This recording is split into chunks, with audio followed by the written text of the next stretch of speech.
Good evening from Bangkok, everyone. It's Nifa Menon from hearthealthbrainhealth.com, encouraging healthy grieving and mindful actions.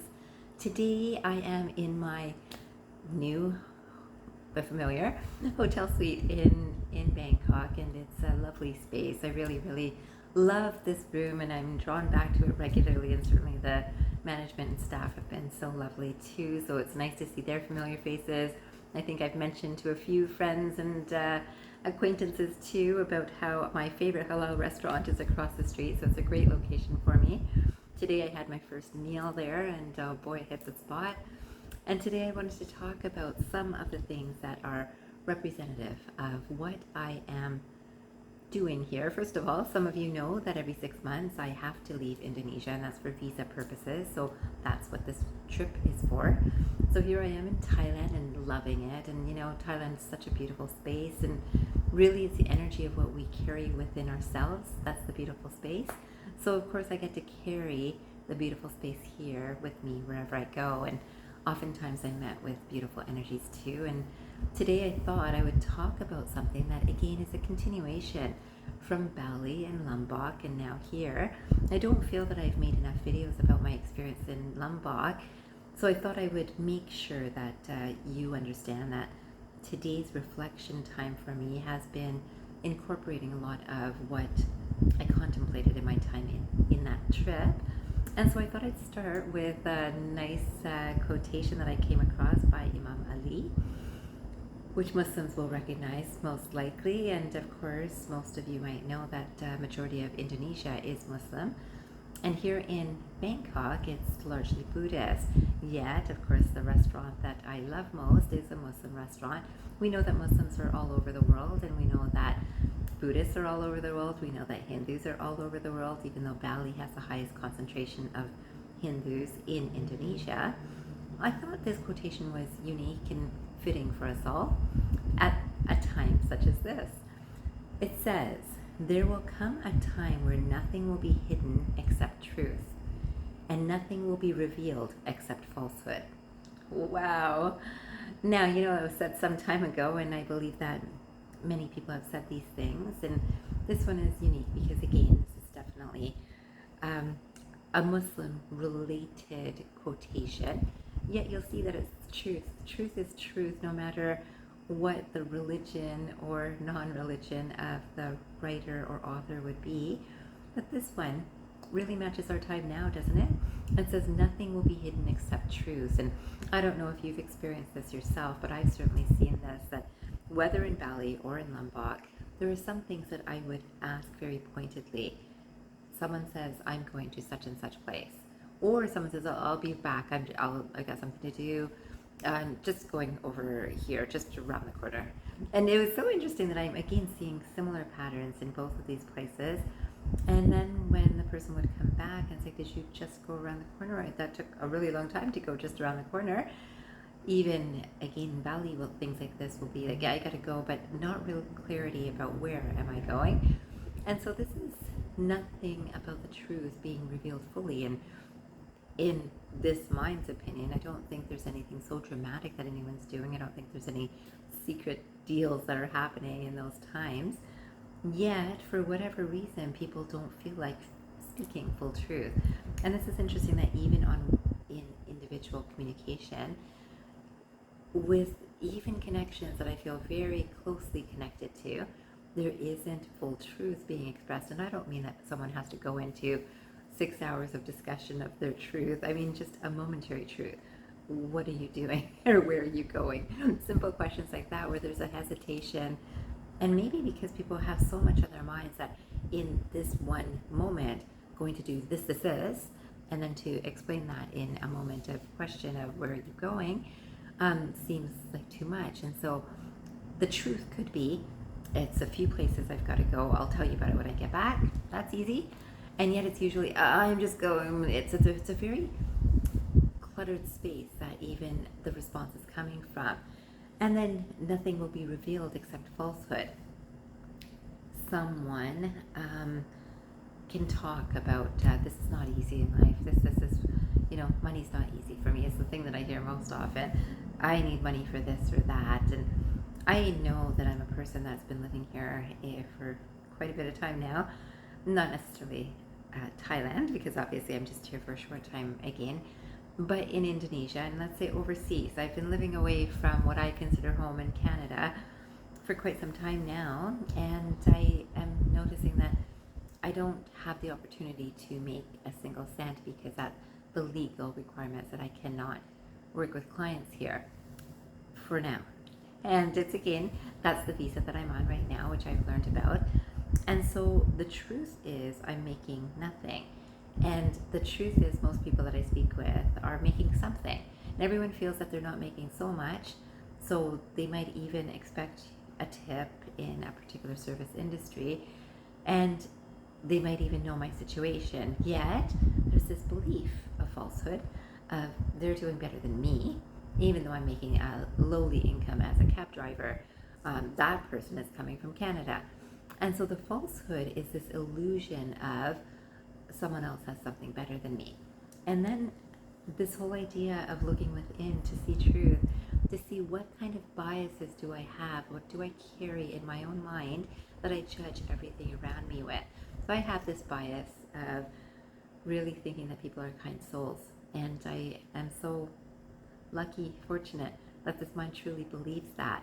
Now this mind also believes that it has to protect itself because I've thought this way for so long. There's certainly been some times that have been not so easy in discovering perhaps lies or untruths that are said, even though I think everyone has kind souls.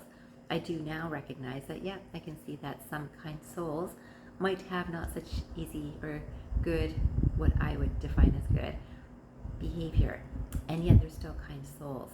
So I thought this quotation was excellent because, again, this is something that we each need to do for ourselves. This quotation is by Kabir, and it says, if you want the truth, I'll tell you the truth. Listen to the secret sound, the real sound, which is inside you. The secret sound, the real sound, which is inside you. Now, some of you know that I have written and spoken about Bhagavad Gita for some time too, and even in that, Krishna talks about the truth, the deepest secret, and same idea, it's inside you, it's inside us. We all carry this. Now we need to understand what we're carrying. So unless we do the work, we just kind of think, well, that's just how I think, but I don't really know how I think. And some of you who have worked with me in the past or currently might do some meditation with me today, just for our own balancing time together. I thought this was a good quotation to also share with you. I know that I put this onto my website many years ago, and right now I thought I'd share it with you because it matches what I am learning and remembering here in my travels. It says, your perception of me is a reflection of you. My reaction to you is an awareness of me. Your perception of me is a reflection of you. So if you are a person that is kind to people because you want something out of them, you're going to be kind of nice because, maybe they'll be able to help me at some point, or maybe I'll get something out of them, or maybe they've got connections, maybe I can network with this person. You will look at me as that. So even if I ask you for a simple thing of, do you know anything about this? You might think, oh, I wonder what they want from me. I wonder if they want my help in this or that. That's just a reflection of you, and good for us when we stop for a minute to think, is that really what this person is saying? Am I here in this moment with that person and understanding? And does it reflect me that I automatically thought, oh, I wonder what they want from me? So that's one way to learn and understand where our own minds are working. And then it's the reaction to you. My reaction to you is an awareness of me.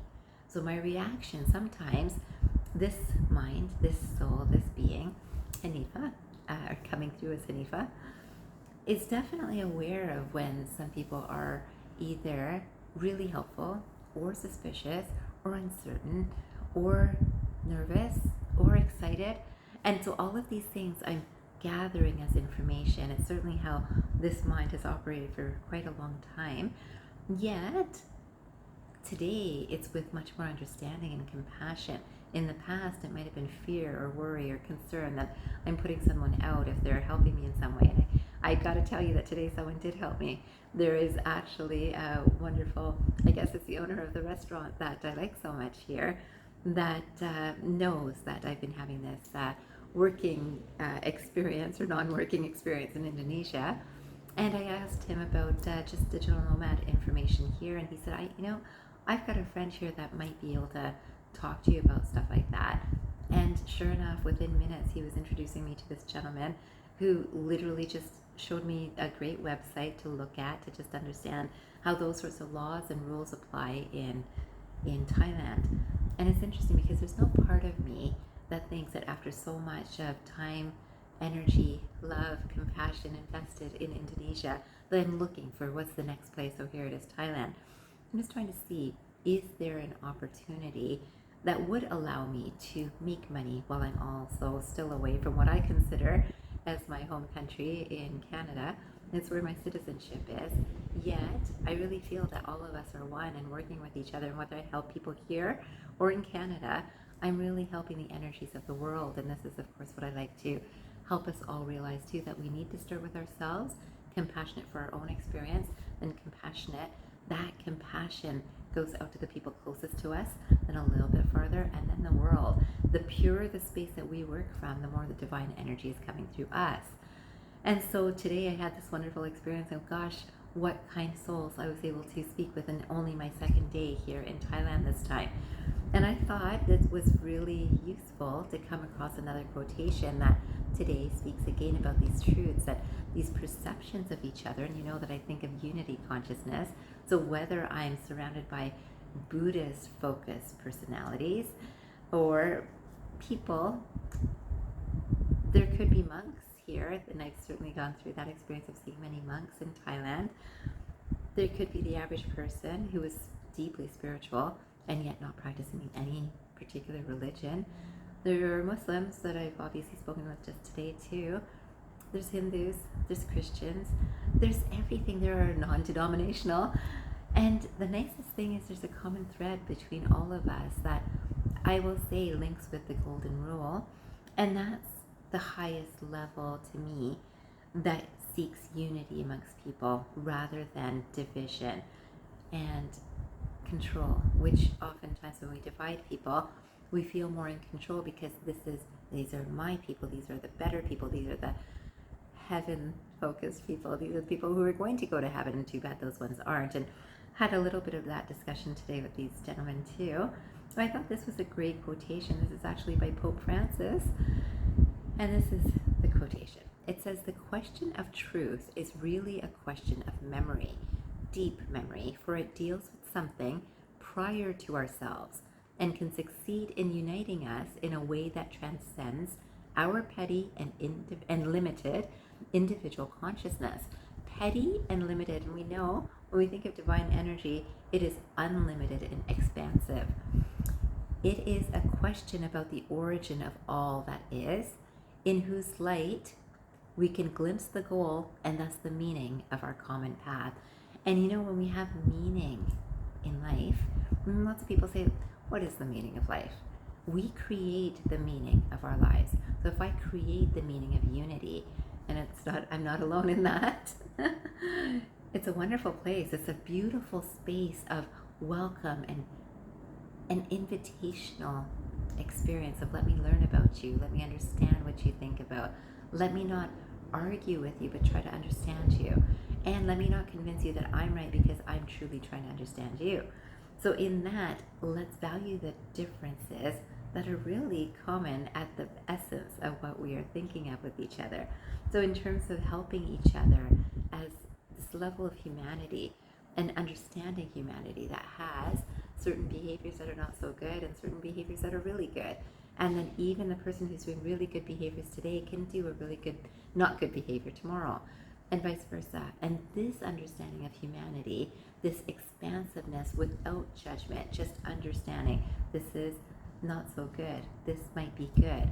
Perhaps this person might feel that way, but what if they don't? I feel that way, so I need to act from this space. This is that secret space within. That secret space within tells me my conscience believes this is the way that I would like to behave. And now, am I? So if I think that I should be compassionate and loving, am I selective with the compassion and loving that I do? So am I more compassionate to the people in my home, but not so compassionate to the people in my workplace, or vice versa? I came across a person who had put across a video, had shared a video, which is talking about where our priorities have gone over the years. And maybe I'll put a link to that under this video, and it's a lovely image to be able to see. And I would agree that this is happening. And my comment to him, though I love this video too, was just to say, I wonder how we would measure. So this is all based on measurement and where focus of our time is going. And I wonder how we would measure the authenticity of love and intent and compassion that works through each of these areas. Because if we think of someone as really authentic with the family, even if they're spending very little time with the family, if that energy is truly authentic and loving, that's a very high quality. And if they're spending the most time online and there isn't any loving and intention, just getting through a video game or working through a puzzle for hours and hours, or learning a new language, anything. And is that for some gain? Because I want to be able to go to a country to speak in that language. And I learn a little bit of Duolingo, and I use a little bit of that to understand or learn a little bit more Indonesian. And other people use it for different languages, and it does definitely give us a confidence in learning a new language. But that confidence might be with a goal that I want to be able to speak to this community or visit this community or feel more like this community, so I'll be more accepted. Can I recognize they are already me? I am them. At the core, we are all the same. We are loving, compassionate beings. That energy is divine energy. And unless we can see that we as living beings have that, and this is how plants grow, this is how animals grow naturally, not in terms of breeding. It's like that's because we want it, and so it's already got some intention of greed in it. So when I'm breeding animals or I'm farming, I might be making many more animals to make sure that I get much more profit. And that's a different energy completely, and we'll talk about that in another video. But I want us to know that the essence of every living being is the same. It's love, compassion, truth, wisdom, honesty. Humility is something we can nurture, because many of us, when we are gaining in strength in any of these ways, which is really just remembering our true essence, we can become a little bit more prideful, and pride is not a good energy that helps each other. Pride might give me a self-confidence, and of course with pride comes a fall, as we know. And so all of this to recognize, wow, this is humanity, and what a beautiful wonder. Because if I have not noticed that I'm moving into greed, I cannot understand the blessing of simplicity, that the blessing of less. So this is my experience here now. I'm not earning money, and yet, boy, do I ever feel authentic connections while I'm here. And whether it's Thailand or Lombok or Bali, when I am truly having the space and time to speak with someone from the heart, it is authentic connections, and it's from a pure space, because there's nothing of I want this from you. And I would encourage us to do this in our daily lives and recognize this common path that we're all on. Doesn't matter which path we take. We take Hinduism, we take Islam, we take Buddhism, we take no religion, but just truth and honesty to every action that I do. That's a pure space. That's what I encourage for all of us. This is truth, and let's bring back the truth that is being revealed and push away the falsehood that somehow seems so easy to reveal right now. Today, I encourage truth. I wish you a fantastic day or night ahead. I thank you, Thailand, for being such a warm welcome already. Thank you, Lombok, too, and thank you, Bali, for the longest time I've had in Indonesia. And today, I wish you a great day or night wherever you are. I hope you remember, transform your mind and transform your life. Have a great day or night, everyone.